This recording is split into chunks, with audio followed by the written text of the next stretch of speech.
नमस्कार, आप देख रहे हैं जवाब तो देना पड़ेगा और आपके साथ में विजेंद्र सोलंकी। क्या वाकई में पश्चिम बंगाल में जिस तरीके से बीजेपी ने गारंटी दी, क्या उस गारंटी की वजह से पश्चिम बंगाल में दीदी टेंशन में?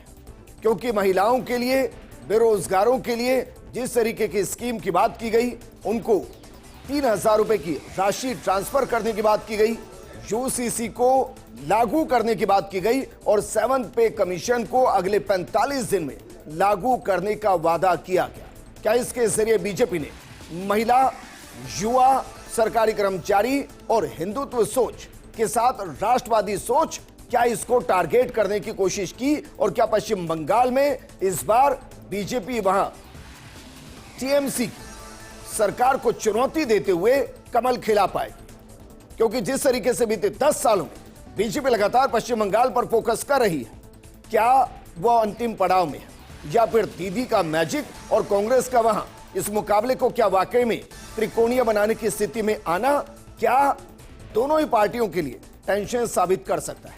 आज बात इसी मुद्दे की। इलेक्शन के दौरान जो घोषणा पत्र जारी किया गया, क्या उसमें ऐसा कुछ है जिसके दम पर बीजेपी पश्चिम बंगाल में सरकार बना पाएगी?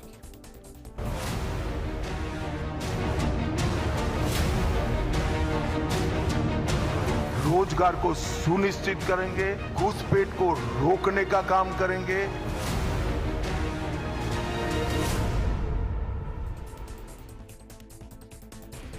इस मुद्दे पर बात करने के लिए हमारे साथ मौजूद हैं कांग्रेस प्रवक्ता प्रतीक सिंह जी, साथ में जुड़े हैं राजनीतिक विश्लेषक सुभाष शर्मा जी। सुभाष जी, शुरुआत आपके साथ, क्योंकि घोषणा पत्र, गारंटी पत्र, ये सब वादे हैं और वादों का कितना एग्जीक्यूशन होता है ये अपने आप में पीएचडी का इशू हो सकता है किसी स्कॉलर के लिए। लेकिन अगर इस घोषणा पत्र की हम बात करें, क्या आपको लगता है कि पश्चिम बंगाल के नब्ज को टच करने की कोशिश की है बीजेपी ने? चाहे वो घुसपैठ का मुद्दा हो, यूसीसी का मुद्दा हो, 7th पे कमीशन को लागू करने का मुद्दा हो, जबकि देश 8th पे कमीशन की तरफ जा रहा है। राइट, सो ये तो आपने कह ही दिया ना कि चुनाव में जिस तरह की घोषणाएं होती हैं और जिस तरह के वादे किए जाते हैं, उनका धरातल पर क्या असर होता है, किस तरह से चीजें आगे बढ़ती हैं, इलेक्शन मैनिफेस्ट किस तरह से जाता है। और चुनाव बेसिकली जीतने का एक उपक्रम है। और यदि हम वैसे बात करें कि ये आवाज रिपीट हो रही है मेरी, असल में मैं आपके कंट्रोल रूम से कहना चाहूंगा जरा। ठीक है सुभाष जी, मैं चेक करा लेता हूं, लेकिन यहां पर आपकी आवाज क्रिस्टल क्लियर है सर। तो मैं कंप्लीट कर लेता हूं कि ये जो आपने सवाल किया, ये बहुत उम्दा सवाल है। आप जहां देखिए जरा, यूसीसी की बात करते हैं, ये स्टेट गवर्नमेंट का मसला ही नहीं है। भारतीय जनता पार्टी बचना क्यों चाहती है? भारतीय जनता पार्टी 12-13 साल से सत्ता में है केंद्र में, और यूसीसी को डील नहीं करना चाहती मोदी सरकार जी। मुंह छुपाने से काम नहीं चलता है। भारतीय जनता पार्टी के जो कोर एजेंडा है, शुरुआत से जब से बीजेपी बनी है तब से यूसीसी उनका एक अहम मुद्दा है जी। और जब भी चुनावी बातें हुई हैं तब उन्होंने इस बात को कहा है, लेकिन जब भी केंद्र में आए हैं तब इस बात से वो नकार जाते हैं, मुंह फेर जाते हैं। और जब कोई बात करते हैं, आम जनता बात करती है, तो वो कहते हैं कि भाई ये तो बहुत मुश्किल काम है, अभी करेंगे, 22 करोड़ लोग हैं, उनको कहां अरब सागर में थोड़ी डाल दें, इस तरह की बातें करने लग जाते हैं। लेकिन हम बंगाल चुनाव तक आते हैं। बंगाल चुनाव की जो जहां तक बात है, देखिए वैसे इस बार भारतीय जनता पार्टी बहुत मजबूत स्थिति में है। ये बात अलग है कि 2014 से केंद्र सरकार पर काबिज भारतीय जनता पार्टी के लिए बंगाल का टीएमसी का मजबूत गढ़ जीतना अब तक असंभव रहा है, अपराजय रही है ममता बनर्जी। लेकिन इस बार ऐसा लग रहा है कि ममता बनर्जी बैकफुट पर है और भारतीय जनता पार्टी के ये जो वादे हैं, या ये जो सोशल इंजीनियरिंग है, या ये हिंदू कार्ड है, देखिए हिंदू कार्ड नॉर्थ इंडिया में, काऊ बेल्ट में तो इनका पिट गया है। यहां तो अब इनको हिंदू कार्ड के ऊपर कोई ज्यादा अहम तवज्जो मिलने वाली है नहीं, लेकिन बंगाल में ये मिल सकता है, क्योंकि बंगाल की जनता त्रस्त है। उसमें मुसलमानों का आतंक जो है वो तो है ही है, लेकिन ममता बनर्जी की जो असंवेदनशीलता है वो ज्यादा काम कर रही है। उसमें हिंदू वोट जो है वो पोलराइज हो रहा है और भारतीय जनता पार्टी को वहां काफी समर्थन देखने को मिल रहा है। और जो बाहर के लोग हैं बंगाल में जो नौकरी करने गए हुए हैं या उद्योग धंधों में हैं, वो भी अब ममता बनर्जी को नहीं चाहते, क्योंकि ये जो चुनावी वादों का सवाल आपने किया, इसमें ममता बनर्जी भी बुरी तरह से बंगाल की जनता को धोखा दे चुकी है। जब वहां कम्युनिस्ट शासन था तब यही ममता बनर्जी संसद में धरने पर बैठ गई थी कि अवैध प्रवासियों को निकाला जाए, बांग्लादेशियों को बाहर किया जाए। लेकिन जब ममता बनर्जी सत्ता में आई तो वो ये वादा भूल गई और बंगाल की जो आज की स्थिति है वो सबके सामने है। बंगाल के गांव-गांव में कब्जा हो चुका है, गांव हिंदुओं से खाली हो चुके हैं। इस बार एक इंटरेस्टिंग चीज घटी है, इंटरेस्टिंग चीज ये घटी है कि 73 लाख के आसपास वो हैं जो वोट पहले डालते थे, अब वोट नहीं डालेंगे क्योंकि एसआईआर प्रक्रिया के जरिए उनको बाहर कर दिया गया।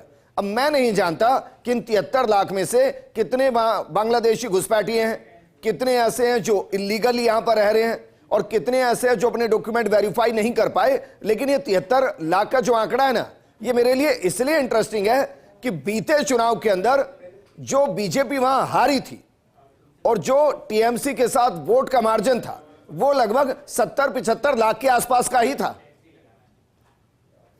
नहीं, लेकिन देखिए मैं आपको एक बात बताता हूं कि जो भी इलीगल माइग्रेंट जो होता है जी, वो ज्यादा विजिलेंट होता है आपसे और मेरे से। ठीक बात है। मैं मेरे निजी बात यदि करूं तो मैं भी विजिलेंट नहीं हूं। इसी एसआईआर की बात यदि मैं करूं, I don't want to disclose and मैं उसमें जाना नहीं चाहता, लेकिन मैं आपको बता सकता हूं कि हमारे और आप जैसे लोग जो होते हैं, जो नेटिव होते हैं जी, वो कभी भी ज्यादा कागज बनवाने के चक्कर में नहीं पड़ते क्योंकि उनको डर नहीं होता है। मैं समझ गया, आप ये कह रहे हैं आप एसआईआर से बाहर हैं, लेकिन मैं बता दूं मैं तो एसआईआर के अंदर हूं सर। मैं वापस आपके पास आऊंगा मैं वापस आपके पास। हमारे साथ बीजेपी से पंकज जोशी जी भी जुड़ गए हैं। लेकिन प्रतीक, जिस तरीके के वहां पर वादे किए गए हैं, मैं भी मानता हूं कि यूसीसी पूरे देश में जरूरी है। मैं मानता हूं पूरे देश से घुसपैठियों को बाहर होना चाहिए, लेकिन एक दरवाजा होता है ना भाई, दरवाजा अगर पश्चिम बंगाल है, पश्चिम बंगाल की वो 250 किलोमीटर की बेल्ट है जिसको फेंसिंग नहीं किया जा पा रहा, अगर उसको बंद करने के लिए, यूसीसी लागू करने के लिए, घुसपैठियों को बाहर करने के वादों के साथ अगर बीजेपी वहां इस चुनाव में उतर रही है तो क्या इस पर कोई सवाल है? विजेंद्र भाई, एक पुराना गाना है, कस्में वादे प्यार मोहब्बत वादे हैं वादों का क्या। तो वादे तो 2014 में भी नरेंद्र मोदी जी ने किया था, जैसे 2 करोड़ रोजगार प्रतिवर्ष देंगे, तो क्या मिल गए? 100 दिनों के अंदर विदेशों से काला धन वापस लेकर आएंगे, तो क्या आ गया? 2022 तक किसानों की आय दुगनी कर देंगे, ये भी बोला गया था, तो क्या दुगनी हो गई? 100 स्मार्ट सिटी बना देंगे, वो भी बोला गया था। 2023 के चुनाव के अंदर राजस्थान में बोला गया था कि एमएसपी पे बाजरे और ज्वार की खरीद करेंगे, जबकि हाईकोर्ट में ये बोला गया कि हम 1 भी रुपए की बाजरे की खरीद नहीं कर सकते क्योंकि 1400 करोड़ रुपए केंद्र ने नहीं दिए। तो ये सिर्फ इनके वादे हैं। अब आता हूं मैं घुसपैठ पे। घुसपैठ वाकई में अगर एक समस्या है तो 11 साल से बीजेपी की सरकार है और प्राइमरी जो जिम्मेदारी बनती है वो केंद्र सरकार की बनती है। आपको याद होगा कि 2019 के अंदर असम में एक एनआरसी हुआ था, 19 लाख लोग उसके अंदर आइडेंटिफाई हुए थे, तो क्या 19 लाख को उनको भेज दिया क्या वापस? नहीं भेजा गया। और आपको एक दिलचस्प आंकड़ा और बता देता हूं, यूपीए की सरकार थी जब हमारे समय पे, तो हमने 10 साल में 88,772 लोगों को बाहर भेजा था और इन्होंने 11 साल के अंदर कितनों को भेजा है? मात्र 2,223। तो आप ये बता दीजिए कि घुसपैठियों को बाहर करने के अंदर यूपीए सरकार ने ज्यादा अच्छा काम किया कि एनडीए सरकार ने ज्यादा अच्छा काम किया? अब फेंसिंग की बात कर लूं, फेंसिंग के अंदर भी इन्होंने जो 11 साल 12 साल में किए वो 37 किलोमीटर पर डे किए, मतलब 409 किलोमीटर टोटल। और ज्यादातर जो फेंसिंग है 2800-2900 किलोमीटर की, वो यूपीए की सरकार में हुई। तो फेंसिंग करने में भी हम आगे थे, घुसपैठियों को भी हम बाहर करने में हम आगे थे। प्रतीक, मैं पहले आपके उस कॉन्टेक्स्ट को तो मैं सही मानता हूं क्योंकि ये सच है कि बीते 11-12 सालों में घुसपैठिए बाहर नहीं गई सरकारी आंकड़ों में। आपके दौर में वो आंकड़ा वाकई में बहुत ज्यादा था, लेकिन तार फेंसिंग तो बॉर्डर पर होगी ना, बॉर्डर लिमिटेड है। अगर आपने उसका 60% काम कर दिया, 20% बीजेपी ने कर दिया, लेकिन 20% पर वहां तो लैंड एक्विजिशन के अप्रूवल ही नहीं है। ये मामला तो सुप्रीम कोर्ट तक गया है। नहीं, सुप्रीम कोर्ट ने फटकार लगाई कि भाई जमीन दीजिए। कितनी बाकी है? सरकार जमीन ही नहीं दे रही है। कितनी बाकी है? आपको याद है जो 7 सिस्टर्स है, 250 किलोमीटर के आसपास, मैं बता देता हूं आपको, 7 सिस्टर्स की अगर हम बात करेंगे, जो 7 राज्य जो हमारे नॉर्थ ईस्ट के, उसमें सभी में बीजेपी की सरकार है, उसमें 450 किलोमीटर की बाकी है, उसमें तो कर लेते। चलिए, अब अगर आप पश्चिम बंगाल की बात कर रहे हैं कि वो सुप्रीम कोर्ट तक चला गया, तो उनमें तो कर लेते, जहां पे पिछले 5-10 सालों से आपकी सरकार है नॉर्थ ईस्ट के अंदर, वहां क्यों नहीं करी? और आंकड़ा देखिए में क्या है भाई, कांग्रेस ने भी जारी किया नहीं किया? क्या घोषणा पत्र? मैं आपको बताता हूं, बीजेपी के घोषणा पत्र की तो बात कर लूं मैं, आपकी फेंसिंग की, कोई बात नहीं, फेंसिंग की पूरी बात कर लूं मैं, गाना गाया भाई, करूं ना मैं, अरे फेंसिंग के वादे हैं, वादों का क्या? फेंसिंग की बात तो करने दीजिए, कांग्रेस ने वादा नहीं किया, फेंसिंग की बात नहीं करने देंगे। नहीं, वो तो 250 किलोमीटर का मैच है, वो नहीं हुआ, करिए ना, और नहीं उसके आगे और कर रहा हूं। 2014 के अंदर जो बीजेपी का जो घोषणा पत्र था उसमें पेज नंबर 11 पर है, भारत बांग्लादेश सीमा पर बाड़ लगाने का काम पूरा करेंगे। फिर 2019 में फिर वादा किया गया, सभी सीमाओं पर स्मार्ट फेंसिंग लगाएंगे। और फिर 2024 में फिर किया गया, फेंसिंग वाले हिस्सों पर तकनीकी का इस्तेमाल कर फेंसिंग को और स्मार्ट करेंगे। लेकिन हुआ कुछ भी नहीं हुआ, इसीलिए मैंने बोला था, क्योंकि 2016 में बंगाल में जमीन ही नहीं दे रही बंगाल, नॉर्थ ईस्ट में 450 किलोमीटर वहां क्यों नहीं ले रहे? एक अलग सवाल है, वहां क्यों नहीं ले रहे? ये एक अलग सवाल। 2000 आपको जोशी जी हमारे साथ है, पंकज जोशी जी, भाई घुसपैठ का मुद्दा सेंटर का है, तार फेंसिंग का मामला सेंटर का है, यूसीसी सरकार चाहे तो सेंटर से लागू कर सकती है, पूरे देश में लागू कर सकती है। अभी भी कई बीजेपी शासित राज्य हैं, राजस्थान है, हरियाणा है, बिहार है, मध्य प्रदेश है, जहां यूसीसी लागू नहीं है। अगर एक छत्तीसगढ़ को छोड़ दिया जाए तो इन जो वादे हैं, इन वादों के अंदर क्या महत्वपूर्ण है? देखिए, मैं एक तो मानता हूं 7th पे कमीशन बहुत महत्वपूर्ण है, क्योंकि देश 8th पे कमीशन की तरफ जा रहा है, और बंगाल में अगर 7th पे कमीशन भी लागू नहीं है तो यह वाकई में एक सीरियस इश्यू है जिसको बीजेपी ने रेस किया। देखिए, चाहे 7th पे कमीशन का मामला हो, चाहे सब्सिडी का मामला हो, हमने 3,000 रुपये देने की बात की थी। आपने देखा कांग्रेस ने कहाँ कहा था, हिमाचल में क्या कहा था कांग्रेस ने, और उसके बाद में कांग्रेस की स्थिति ये बन गई प्रदेश की कि लोगों को जो है, जो चुने हुए प्रतिनिधि थे, बहुत गिने चुने लोग हैं वहाँ पर, चुने हुए प्रतिनिधि ने कहा कि हम जो है 6 महीने तक जो है अपना भत्ता नहीं लेंगे। मतलब हालत इतनी जगह जो है फाइनेंशियल उस पे आ गई जिसकी हद नहीं। अभी ये बड़े बात कर रहे थे साहब जो है कि लोगों की आप सब्सिडी कहते हैं, फ्री बीज कहते हैं। नहीं देखिए, कांग्रेस जहां देती थी वहां इनको फ्री बीज, नहीं देखिए, बीजेपी जहां दे रही है वो सब्सिडी हो गई। नहीं देखिए, मैं कह रहा हूँ कि किसको देना है, गरीब व्यक्ति को दे रहे हैं ना, उसकी मान्यता फ्री, मतलब उसकी फिक्स मान्यता रखी गई, ये मानक पूरे करेंगे तो उसको देंगे, है ना। अरे हाँ भाई, सही महिला को देंगे ना, हाँ देंगे, हाँ सही महिला को देंगे, है ना। और लेकिन मैं ये कह रहा हूँ, मुझे बताइए आपने, नहीं देखिए, मैं कह रहा हूँ कैसे फ्री बीज है, अरे मुझे बताइए, जो महिलाएं वहां पर जिस तरह की पोजीशन पर हैं वहां नहीं मिलना चाहिए 3,000 रुपए। आज किसान को 6,000 रुपए नहीं मिलना चाहिए किसान सम्मान निधि। बताइए फ्री बीज है, वो नहीं देना चाहिए आप उसको, है? अरे आप तो 70 साल में देके आएंगे यार, आप 70 साल देके आएंगे, 70 साल। अरे भाई, अरे यार आप आकर के देखिए ना, एमएसपी से कितना दूर ऊपर है किसान पे, एमएसपी से कितना है? आपने तो 5,000 लोगों को खाना नहीं दिया सर, 80 करोड़ लोगों को जो है लगातार जो है गेहूं दिया जा रहा है। आप ये कह रहे हैं कि देश में फ्री बीज अच्छा है? नहीं देखिए, जो भी उसकी, यदि उसके प्रॉब्लम है उसको दिया जाना चाहिए, यदि उसके लायक है तो दिया जाना चाहिए। तो राइडर है ना, देखिए राइडर, नहीं देखिए मैं बताता हूँ आपको, देखिए मैं बता रहा हूँ आपको, देखिए आज भी जो है, आप देखिए कि आज जो किसान सब्सिडी है, मुझे बताइए क्या इनकम टैक्स पेयर को मिल रही है क्या किसान सब्सिडी? जो इनकम टैक्स पेमेंट कर रहा है, पता करिए। अरे भैया, अरे यार कैसी बातें कर रहे हो? अरे भैया, तुम्हारे तो पता ही नहीं है, इन किसान पे इनकम टैक्स नहीं लगता है, पता करिए जाके। अरे विजेंद्र भाई, मैं ये कह रहा हूँ, विजेंद्र भाई, पी चिदम्बरम क्या थे? विजेंद्र भाई, पी चिदम्बरम क्या थे? पी चिदम्बरम क्या थे? बताइए, पी चिदम्बरम क्या थे? पिछले क्या है? अरे बगैर पी चिदम्बरम क्या थे? उनकी खोलिए ना, आईडी रिटर्न खोलिए, अरे आईडी रिटर्न खोलिए ना उनकी। अरे आप बदतमीजी कर रहे हैं, आईडी रिटर्न खोलिए ना, जो है गमलों में गोभी उगा करके जो है किसी इनकम लगा दी। बताइए फाइनेंस मिनिस्टर ने, बताइए मुझे, मतलब ये लोग बेवकूफ बातें कर रहे हैं, उसमें नहीं आता इनकम टैक्स। भाई मैं वापस आ रहा हूं, मैं कह रहा हूं महत्वपूर्ण क्या है आज जो चीजें हैं, देखिए मैं कह रहा हूं आपको, किसान खेती को छोड़कर एक इंडस्ट्री मुझे बताइए जहां जो प्रोडक्ट हो उसको सरकार तय करती हो कि इसका प्राइस ये रहेगा।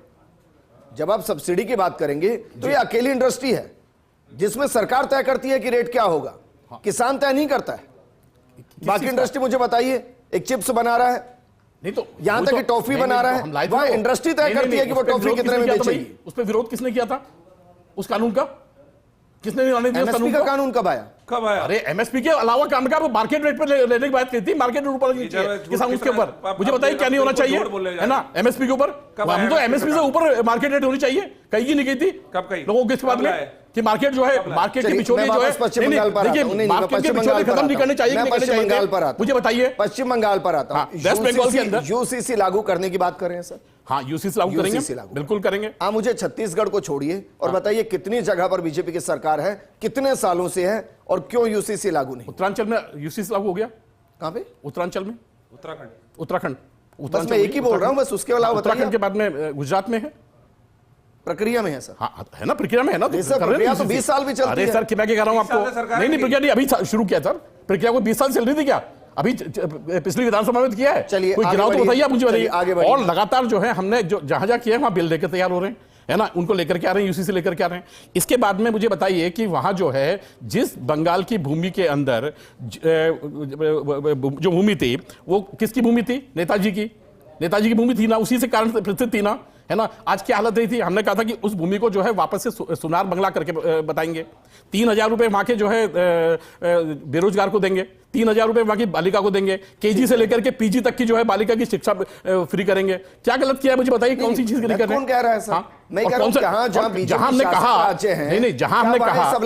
हमने कहा अभी ये कह रहे थे, है ना, कि इतने किलोमीटर की सड़क बन रही थी, मुझे बताइए कि आपकी जो है सड़क बनते बनते दिल्ली की उससे नहीं फेंसिंग बता रहा हूं, लेकिन मैं कह रहा हूं हर एक जो काम है, ये एक खाली उन्होंने गिनाई है, मुझे बताइए कि पूरे राजस्थान के पास में फेंसिंग तो छोड़िए सर, जो हाईवे बन गया है कि आपके फाइटर्स उतर सकते हैं, कभी सोचा था ऐसे काम की ऐसे काम हो सकते हैं? पश्चिम बंगाल को फिर कहीं ले जाते मैं ये कह रहा हूं, नहीं ये जो बताई थी बात कर रहा हूं। देखिए पश्चिम बंगाल के अंदर हमने कहा कि यूसी से लेकर के आएंगे, है ना, हम जो है हमने कहा कि वहां पूरी बाढ़ बंदी सरकार आएगी तो पूरी जगह बाढ़ करेंगे, है ना, उसका भी हमने टाइम फिक्स दिया, 3,000 रुपए जो है महिलाओं को देंगे, 3,000 रुपए बालिकाओं को देंगे, 3,000 बेरोजगारों को देंगे, ये भी हमने बात की। तो जितनी चीजें हमने वहां पर कही, वहां पर जो यूसी से लेकर के आएंगे, कानून का राज लेकर के आएंगे वहां पर, लॉ एंड ऑर्डर का, तो मुझे बताइए क्या गलत कर रहे हैं, और लोग जो है इस चीज को मान रहे कि नहीं मान रहे? ये तो पहले भी क्या करते थे कि भाई आप जो है आपकी पार्टी जो है गिने चुने जो है नॉर्थ के इसमें आते हैं, उसके बाद में जो है आप हमारा होते हैं, हम तो दो सीटों से उठे हुए लोग ये हैं, आप बता रहे हैं कि आज कांग्रेस कहां पर है, वहां खड़ी हुई है। मैं इसमें जो सबसे बड़ा मास्टर स्ट्रोक मान रहा हूं ना, मैं वो मान रहा हूं, वो ये है कि 7th पे कमीशन को वहां लागू किया जाएगा, क्योंकि राजस्थान में कहावत थी, आपने भी सुनी होगी, पूर्व मुख्यमंत्री कहते थे कि कर्मचारी सरकार बनाते हैं, कर्मचारी सरकार गिरा देते हैं। तो पश्चिम बंगाल के अंदर क्या वाकई में 7th पे कमीशन की आस ममता के ही प्रशासन को ममता के खिलाफ करते हुए वहां की पूरी वोटिंग परसेंटेज को चेंज करने की ताकत रखते हैं? मैं आपको बता दूं कि इस चुनावी मैनिफेस्टो के अलावा जो माहौल है इस वक्त पश्चिम बंगाल में, वो भारतीय जनता पार्टी के पक्ष में जाता हुआ दिखाई दे रहा है। ये जो मैनिफेस्टो है ये तो अभी आया है, लेकिन इसके पहले जो माहौल बन गया है वो ही ममता बनर्जी के खिलाफ बन गया है। लेकिन आपने जो बात पूछी है 7th पे कमीशन की, ये एक निश्चित रूप से वहां के कर्मचारियों को प्रलोभन की बात तो रहेगी। अब ये बात अलग है कि प्रलोभन नहीं कहूंगा, ये उनका हक है, ये उनका हक है जो अभी तक छीना गया था। नहीं, हक तो देखिए बहुत सारी चीजों का है। भारतीय जनता पार्टी की केंद्र में सरकार है, राज्यों में भी भारतीय जनता पार्टी की सरकार है, क्या सारे हक भारतीय जनता पार्टी ने दे दिए क्या? तो वो पश्चिम बंगाल में भी दे देंगे क्या? कमीशन को लागू करने ये स्टेट गवर्नमेंट का हक है, ये स्टेट गवर्नमेंट की जिम्मेदारी है भाई। नहीं, बट हक सेंटर में लागू होने के बाद स्टेट को लागू करना पड़ता है। वादा करना अलग बात है, वादा करना अलग बात है, लेकिन वादे को बाद में निभाना अलग बात रहेगी। ये वहां के जो कर्मचारी हैं उनके लिए प्रलोभन होगा, निश्चित रूप से आपने सही कहा है। लेकिन मैं ये बात कहना चाह रहा हूं, मैंने हक कहा है सर, मैं प्रलोभन नहीं कह रहा हूं, मैं हक कह रहा हूं इसे, आप प्रलोभन कह रहे हैं सर। आप एक बात बताइए मुझे, आप मुझे एक बात बताइए कि क्या केंद्र सरकार ने 8वां वेतन आयोग लागू कर दिया क्या? सर 8वां वेतन लागू करने के लिए क्या होता है? पहले घोषणा होती है, उसका फॉर्मूला होता है, फिर परसेंटेज होती है, फिर एक कमेटी बनती है, कमेटी रिपोर्ट तैयार करती है। लेकिन 1 जनवरी, सर सुनिए ना, 1 जनवरी 2026 1 जनवरी 2026 से 8th पे कमीशन देश में लागू हो चुका है सेंट्रल सर्विस के लिए, 1 जनवरी 2026 से। आप सुनिए, और आप मुझसे ज्यादा जानते हैं सर कि जब भी इसको दिसंबर 2026 के बाद लागू किया जाएगा तो इसको 1 जनवरी से ही पे किया जाएगा, ये तो आप जानते हैं सर। विजेंद्र जी मेरी बात सुनिए प्लीज, मेरी बात सुनिए। फाइनेंशियल मैटर्स जो हैं उसमें हम और आप सब जानते हैं कि हमारी स्टेट गवर्नमेंट की कितनी स्थिति क्या है, राजकोषीय घाटा बढ़ता जा रहा है, जीडीपी का कितना हिस्सा हम घाटे को पे कर रहे हैं, ये सब जानते हैं। हमारे डेवलपमेंट के लिए कितना सा पैसा बचता है, इंफ्रास्ट्रक्चर का क्या हालचाल चल रहा है, ये सब जानते हैं। अब ये जो वादे हैं, चुनावी वादे, आप पहले ही कह चुके हैं कि चुनावी वादे किस तरह से क्या होगा ये देखेंगे आगे। लेकिन भारतीय जनता पार्टी का ये जो मसला है जिसमें 7वां वेतन आयोग है, ये निश्चित रूप से उसको फायदा देगा। और ये जो यूसीसी की बात है, यह आपने सही कही है कि भाई आप केंद्र में लागू कर दो ना इसको, जो पूरे देश में लागू हो जाए, खत्म हो जाए, अलग अलग राज्यों को लागू करना ही नहीं है। ये स्टेट गवर्नमेंट का मसला ही नहीं है, ठीक है, ये तो केंद्र का मसला है, लेकिन वो डील नहीं कर रहे ठीक। हैं। एनआरसी को डील करना केंद्र सरकार का मसला है।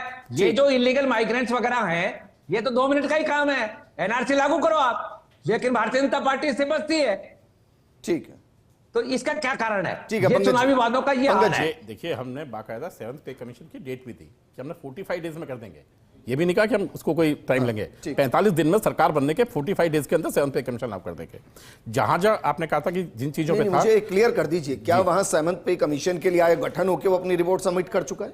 नहीं देखिए क्या 7th पे पश्चिम बंगाल का फॉर्मूला तय हो चुका है कि किस फॉर्मूले के साथ पश्चिम बंगाल स्टेट सर्विस के अंदर 7th पे कमीशन लागू कर रही है? नहीं देखिए 7th पे कमीशन तो ये सब 45 दिन में हो जाएगा? नहीं बिल्कुल 45 डेज में 7th पे कमीशन लागू हो जाएगा। जिस पे जो क्लियर हैं, देखिए जो त्रुटियां होती हैं वो दूर होती रहती हैं, लेकिन मेन जो बेसिकली सैलरी स्ट्रक्चर है, जिनको बेसिकली जिस सैलरी स्ट्रक्चर से मैच करती हैं केंद्र से, वो मैच होंगे, उनको जो है 7th पे कमीशन मिल जाता है। तो लगभग 80-85% लोग जो हैं उसके दायरे में आ जाते हैं, वो कंप्लीट हो जाता है। 15% लोग ऐसे होते हैं जिसके अंदर कुछ त्रुटियां होती है। अब एक और सवाल, क्योंकि मुझे प्रोग्राम में वाइंड अप करना है, मुझे बताइए, एनआरसी हो गया, यूसीसी हो गया, इसको सेंटर क्यों नहीं लागू करता है? कोई वजह है क्या? अरे भाई पूरे देश में लागू हो जाए एक बार में, अलग अलग स्टेट में जाकर लिखने की जरूरत नहीं है अपने घोषणा पत्र में। नहीं देखिए मैं कह रहा हूं कि यूसीसी सेंटर लागू कर, स्टेटों में लागू होकर के तो सेंटर में आएगा ना यूसीसी, क्योंकि अदरवाइज यूसीसी पे लेगा। अरे भाई यूसीसी लागू कर देगा, यूसीसी नहीं कर सकता। मैं कह रहा हूं यूसीसी लागू, मैं लीगली पूछ रहा हूं, क्या ये सेंटर का अधिकार नहीं है? क्या ये स्टेट अधिकार, स्टेट के पास? हमारे पास यदि ये 3/4 बहुमत जिस दिन होगा उस दिन हम कह देंगे ना, कर देंगे, अदरवाइज फिर वो भ्रम फैलाएंगे कि साहब इनके पास बहुमत आ जाएगा। भाई देखिए कॉन्स्टिट्यूशन चेंज यूसीसी के लिए क्या करना पड़ेगा? 2024 के बीच में कितना बहुमत था सेंटर में आपके पास? अरे सर उस टाइम था ना, मैं कह रहा हूं उस टाइम 3/4 नहीं था ना, 2019 से 24 में नहीं था। 3/4 नहीं था सर, 3/4 नहीं था। 2/3 मेजोरिटी जो है ना, सॉरी 2/3, 3/4 नहीं, 2/3 मेजोरिटी जो है नहीं थी सर।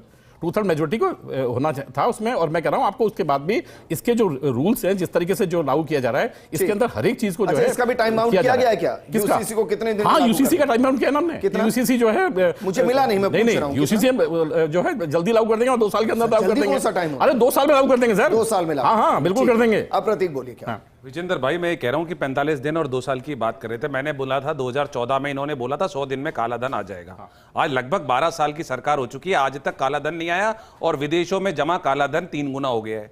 दूसरा, इन्होंने यूपी के चुनाव में आपको याद होगा, ये कहां से आया? ये कहां से आया? ये मैं आपको रिपोर्ट भेज दूंगा। किस जगह पर है? आपको रिपोर्ट भेज दूंगा। हाँ अखबारों, मैं आपको शेयर कर दूंगा। कौन सी रिपोर्ट मुझे बता दीजिए। चलिए आपकी बात को बड़ा कर दूं। मैं बताता हूं, आ गया 1 रुपया भी, बताता हूं। 1 रुपया भी आ गया क्या? अरे हाँ बता रहा हूं ना। हाँ बताइए बताइए। पीएमएलए में विदेश से 85,000 करोड़ रुपया। अरे भाई पीएमएलए में 85,000 करोड़ रुपया लिया है। 1 रुपया नहीं। अरे भाई क्या बात कर रहे हैं आप? लेके खा के भाग। और अरे यार कैसे आप? अरे भैया मुझे बताइए कौन कौन नहीं आया भैया अभी जाके मुझे बताइए। अरे किसके? मेहुल भाई भाग गए लेके कब पकड़े थे आप? लेकिन कब दिया था लोन उनको? पंकज जी, नहीं कब दिया था लोन उनको? और किसने दिया था? पंकज जी, नहीं कौन दिया था भैया बताइए ना। पंकज जी 15 लाख करोड़ बताइए ना। देखे और कौन मिला था जाकर के उनसे? अरे वो जो युवराज जाके मिले क्यों थे वहाँ? युवराज जाके मिले थे ना होटल में। अरे आपके युवराज तो आपके ही है भाई। मिलते हैं क्या करके? अमित शाह के बेटे क्या करके? पंकज भाई 15 लाख करोड़ का आंकड़ा था, कितना था जो काला धन था? 2 लाख करोड़ का। तो आगे क्या वापस? 85,000 करोड़ रुपया जो है मुझे बताइए बैंक के पास आया कि नहीं आया पीएमएलए में? 85,000 रुपए पीएमएलए में किसमें आया भाई? पीएमएलए के अंदर पैसा कितना आया? ईडी ने जो अटैच की संपत्ति अटैच की है, मुझे बताइए सर। देखिए मैं बता रहा हूं आपको, विजय माल्या के मैं बात कर रही है। विजय सुन जाइए, 2 मिनट सुन जाइए, या तो आप छोड़ दीजिएगा, राजनीति छोड़ दीजिएगा। मैं बता रहा हूँ ना, सोर्स बता रहा हूँ आपको। मुझे बताइए ईडी ने जो है टोटल जो है विजय माल्या का काला धन जो है। अरे यार काला धन कौन लेके आएगा?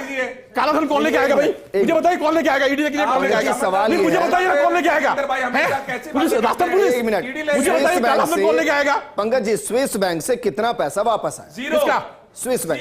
अरे सारा स्विस बैंक में अकाउंट जितने थे, जितने रिपोर्ट आई है, उनसे पैसा आया कि नहीं आया? उन्होंने बताया कि नहीं बताया? मुझे बताइए आज की डेट पे जिसने अरे सुन जाइए नहीं पर 2 मिनट आप मुझे बताइए आज की डेट के अंदर जिन लोगों ने जो है घोषणा नहीं करी है बाहर के पैसे की, उनके ऊपर कितना अटैचमेंट है ईडी का? कितना अटैचमेंट है ईडी का? मुझे बताइए कितना अटैचमेंट है ईडी का? मुझे बताइए विजेंद्र भाई आप मुझे बताइए। विजेंद्र भाई शुक्रिया सुभाष जी, आपका भी शुक्रिया। देखिए चुनावी वादों का जमीन पर उतरना बेहद जरूरी है, क्योंकि जब वो जमीन पर उतरते हैं तभी भरोसा अगले चुनाव के लिए कायम होता है। जिस तरीके से 7th पे कमीशन को 45 दिन में लागू करने की बात की गई है, क्या बंगाल का कर्मचारी वर्ग भरोसा करेगा? क्योंकि सुभाष जी कह रहे हैं कि वहां बीजेपी के पक्ष में माहौल और खुद कर्मचारी भी चाहते हैं कि वहां ममता सरकार को हटाया जाए, तो क्या इसका लाभ उनको मिलेगा? क्या यूसीसी के दम पर वहां वोट मिलेगा? क्योंकि यह भी सच है कि वहां के लोग परेशान हैं, लेकिन ये जनता को तय करना है और 4 मई को यह तय होगा कि बीजेपी ने जो घोषणाएं की उन पर कितना भरोसा किया गया, क्योंकि घोषणा पत्र कांग्रेस भी लागू करेगी और टीएमसी भी जनता के बीच में घोषणा पत्र लेकर जाएगी। इस प्रोग्राम में फिलहाल इतना ही। नमस्कार।